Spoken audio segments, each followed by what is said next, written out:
திருமண வீட்டார் தங்களின் வங்கிக் கணக்கிலிருந்து 2.5 லட்சத்தை பெறும் நடைமுறை இன்று அல்லது நாளை அமலுக்கு வரும் என்று வங்கி அதிகாரி தெரிவித்துள்ளார்.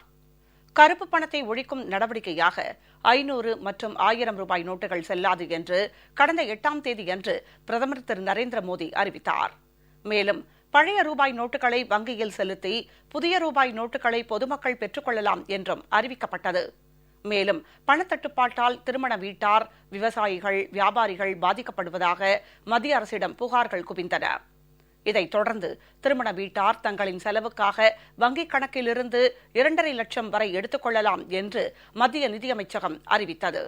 அதன்படி தந்தை அல்லது தாயார் அல்லது மகன் அல்லது மகள் ஆகியோரின் வங்கிக் கணக்கிலிருந்து இந்த தொகையை எடுக்கலாம்.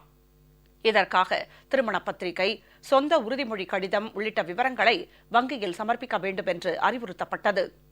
இதனிடையே பணத்தட்டுப்பாட்டால் பலதரப்பட்ட மக்களும் கடுமையாக பாதிக்கப்பட்டுள்ளனர்.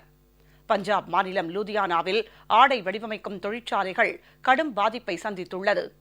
10 நாட்களுக்கும் மேலாக தொழில் முடங்கியுள்ளதால் தொழிலாளர்கள் பாதிக்கப்பட்டுள்ளனர். தமிழகத்திலும் பணப்பிரச்சனையால் மக்கள் கடுமையாக பாதிக்கப்பட்டுள்ளனர்.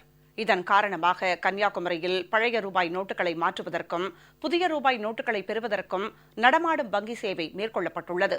இதனால் மகிழ்ச்சியடைந்துள்ள மீனவ மக்கள் முதலமைச்சர் செல்வி ஜெயலலிதாவுக்கு நெஞ்சார்ந்த நன்றியை தெரிவித்தனர்.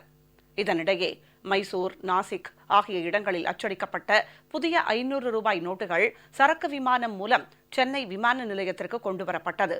அங்கிருந்து 2 கண்டெய்னர்கள் மூலம் ரிசர்வ் வங்கி அலுவலகத்துக்கு எடுத்துச் செல்லப்பட்டது. இன்றும் நாளையும் தமிழகத்தில் உள்ள வங்கிகளுக்கு அனுப்பப்பட உள்ளது. விரைவில் வங்கிகள் மற்றும் ATM மூலம் மக்களிடம் புழக்கத்திற்கு வரும் என எதிர்பார்க்கப்படுகிறது.